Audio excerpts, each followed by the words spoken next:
नमस्कार, म राजेश हमाल। भनिन्छन् यदि तपाईँ कुनै राज्यको या राष्ट्रको नागरिक हुनुहुन्छ भने तपाईँ राजनीतिबाट टाढा रहे तापनि राजनीतिक क्रियाकलाप र गतिविधि तपाईबाट टाढा रहँदैन। विश्व राजनीति या आफ्नो राष्ट्रको राजनीति क्रियाकलाप र गतिविधिले प्रत्येक नागरिकलाई प्रत्यक्ष या अप्रत्यक्ष रूपमा असर पारि नै रहेको हुन्छ।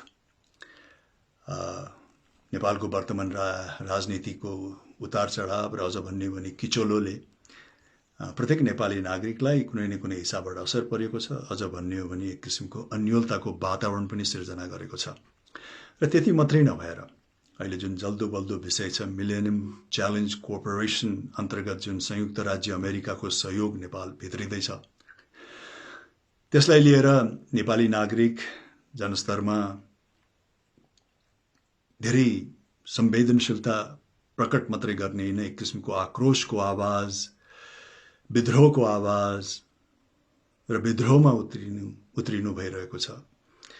यसप्रति सरकार र राज्य अत्यन्त नै संवेदनशील हुन जरुरी छ। सम्बन्धित निकाय मिलेनियम च्यालेन्ज कोर्पोरेसन जुन संयुक्त राज्य अमेरिकाले भित्र्याउँदैछ सहयोग, संयुक्त राज्य अमेरिका पनि नेपालीको भावना र उहाँहरूको जुन असन्तुष्टि छ त्यसप्रति संवेदनशील हुन जरुरी छ र नेपाली जनताको भावना र चित्त नबुझाइकन गरिएका क्रियाकलापहरूले मलाई लाग्छ दूरगामी असर पर्नेछ। एक किसिमको चाहिँ नि प्रतिउत्पादक पनि हुनेछ। हुन त हरेक राज्यको आफ्नो एउटा आन्तरिक नीति हुन्छ, परराष्ट्र नीति हुन्छ, ग्लोबल पोलिसी पनि हुन्छ। त्यो सबै राष्ट्रको छ र नेपालको पनि छ। नेपालको विशेषता के हो भने नेपालको परराष्ट्र नीति चाहे जो विगतमा होस्, इभन वर्तमानमा किन नहोस्, एउटा परराष्ट्र नीति चाहिँ नि संलग्न नीतिमा आधारित, पञ्चशीलमा आधारित, सबै राष्ट्रहरूसँग मैत्रीपूर्ण वातावरण सिर्जना गर्ने, सौहार्दपूर्ण दौत्य सम्बन्ध कायम गर्ने नै रहँदै आइरहेको छ, चाहे त्यो विगतमा होस् या वर्तमानमा होस्।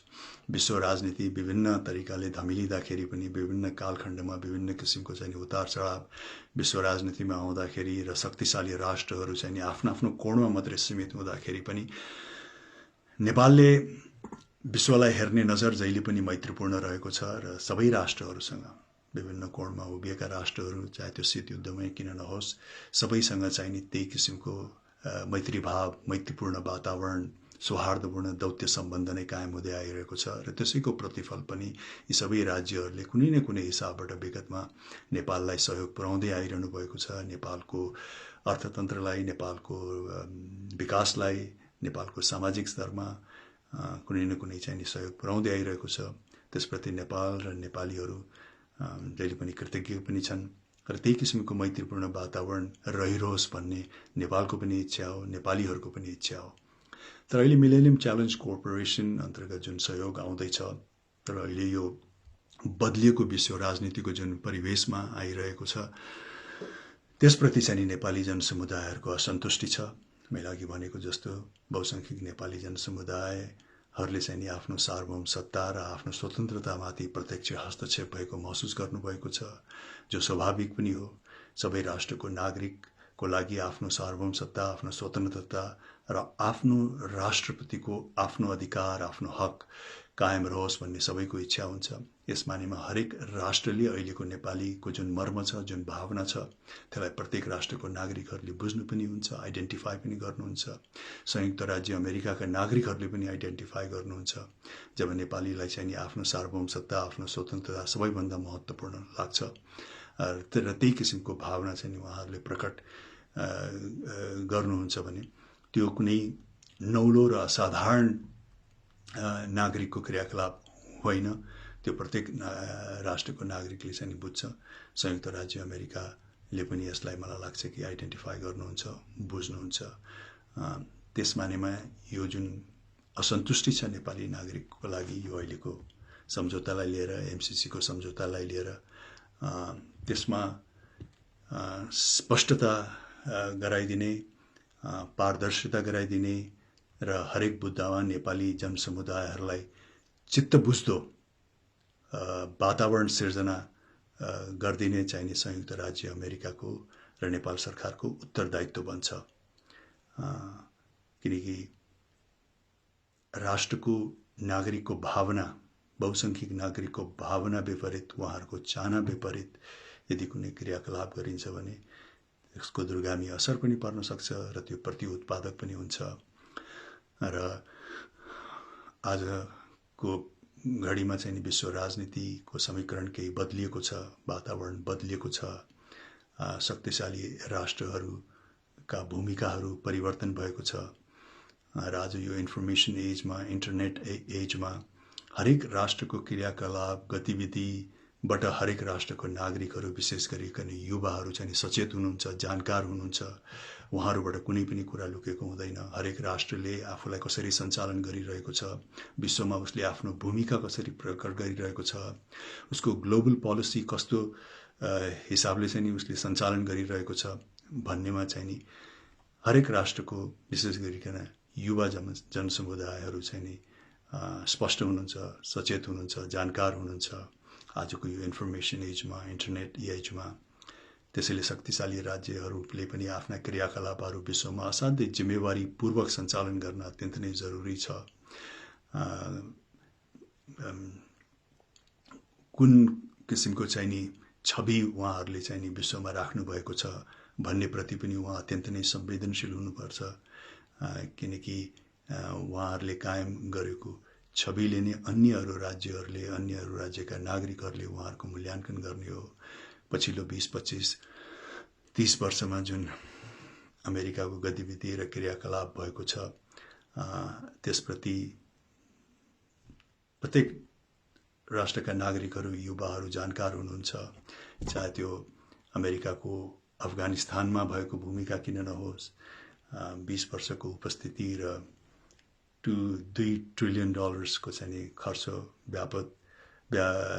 बापत भएको जुन परिणाम छ त्यसलाई पनि सबैले निहालिरहनु भएको छ र अन्य राष्ट्रमा पनि जुन क्रियाकलाप भएको छ त्यसलाई पनि नजिकबाट निहालिरहनु भएको छ।